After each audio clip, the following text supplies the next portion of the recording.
Hey everyone, welcome back to another one of my videos from Psyched About Life, where we talk about psychology, life, growth, and personal development. Today's video is all about emotional baggage, signs that we have it, and how to let it go. It's not going to be easy to try these techniques or to learn and grasp them, at least for some of you. I know for me it's very difficult. Some days challenge us and challenge our best efforts. So it's going to be definitely a learning process throughout your lives. So first we're going to talk about baggage, or more so emotional baggage, what it is and what it looks like. Emotional baggage is really a collective term for stuff that is unresolved from our past, primarily childhood, trauma, abuse, whether it's emotional, physical, or any kind of negative experience from the past. And our emotional baggage does teach us many things. It teaches us how to manage expectations, discovering what we want in life and in our relationships with others, whether romantically or platonic or familial relationships. Also how to cope with pain and rejection and build resilience. So the problem with emotional baggage is that we have it, but we don't know how to unload it. And it packs up over time and it finds its way into other scenarios and other parts of our lives. And carrying this can also have many consequences on your health overall and your well-being. And some signs that we have emotional baggage consist of emotional distance. You want to have that emotional bond, and that is a sign of a healthy relationship. It's how we become intimate, how we can build trust, and other positive things in our relationship and build together. But when you have that unresolved baggage, it can stop you from that bond, that trust, that intimacy. Number 2, commitment issues. Involves more than just that romantic area. It also could be committing to work, a place, plans. Number 3, a serial dater.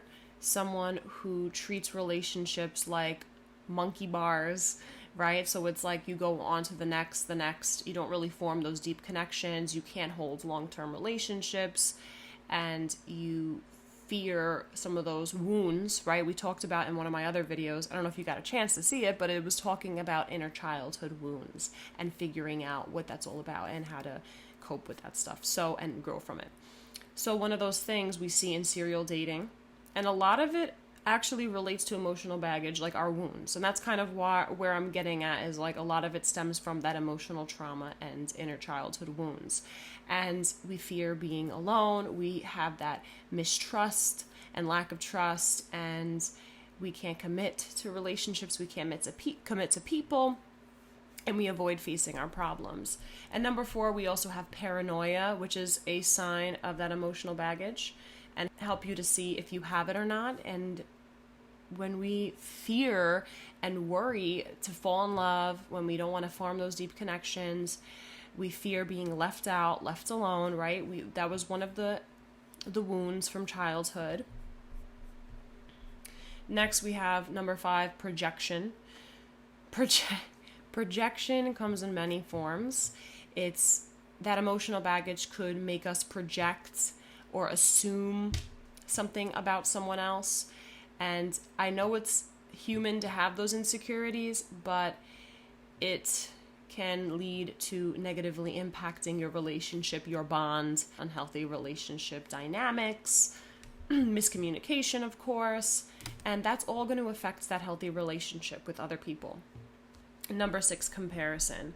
I am a victim of comparing myself. Social media definitely does not help, okay? Because I see people that look happy. They talk about the things that they do in their relationship. They're going traveling, and that's awesome, and it's good to support that, right? We don't want to bring people down and wish anything negative upon them. Everyone deserves the right to a healthy, happy relationship in life. So comparing really is a sign that you have that emotional baggage that you still hold on to and have trouble letting go. Also, comparing your new partner to your ex or past experiences. And we kind of have to start with a clean slate, right? We can't just compare because everyone's different. Every scenario is different, and you have to give that person a chance. And that's only going to that's going to impact your relationship. That's going to impact your intimacy and your trust. And you want to try to let go of that comparing trait. And I know that's hard, but that is a sign of that emotional baggage. I'm just going to show you guys a picture of emotions and where they're felt in the body. So this one really is awesome. I love this because if in one of my videos I talk about energy. And I talk about how energy is tied with parts of our body and how important it is to let go of that stagnant energy. And then I have this picture where it talks about emotions and where it is. So we have happiness throughout the body, anger, upper half, fear, upper half as well, disgust, sadness.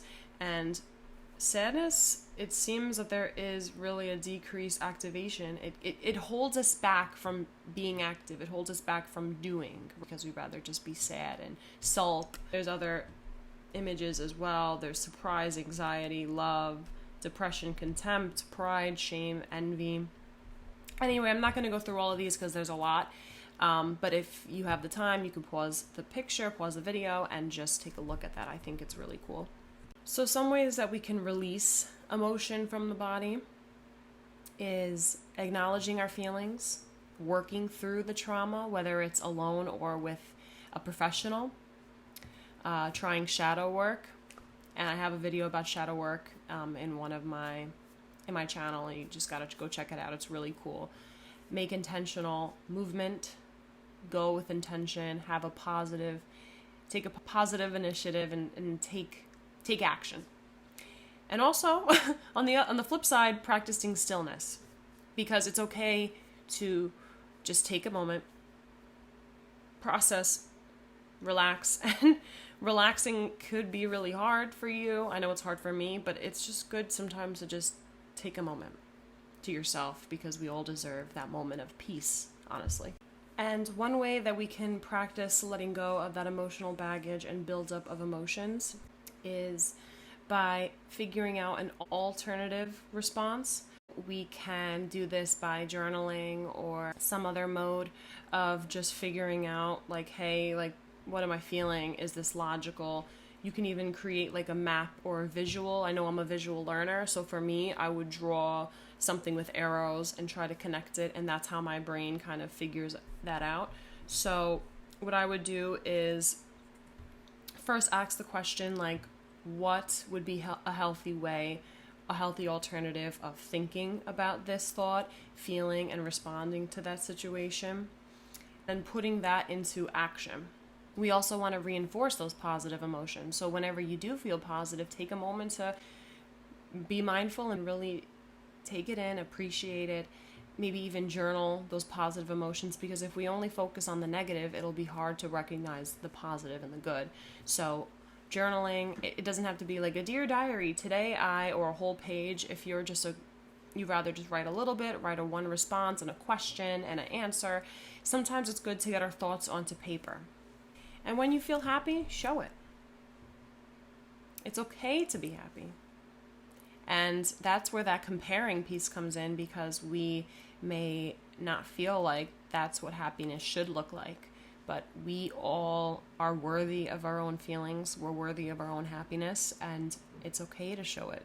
And just letting yourself be allowed to experience happiness is so huge, and practicing that will really go a long way.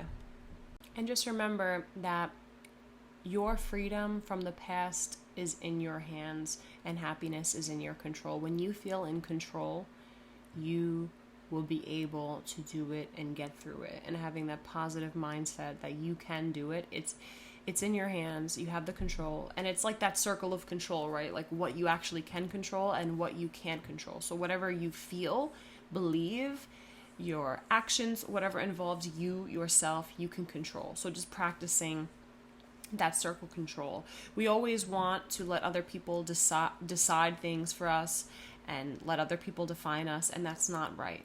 It's going to be hard, but it's really good to give ourselves that power and that control over ourselves. And that's it for emotional baggage. I hope you guys really enjoyed this video. Thank you so much for watching and coming to my channel. Please like, share, hit that bell button, comment any suggestions that you may have. I love, and I'm very open to any suggestions and ideas. I'm running low on ideas, you know, I can't come up all the time with it, but yeah, thank you so much for watching, and please subscribe. Bye.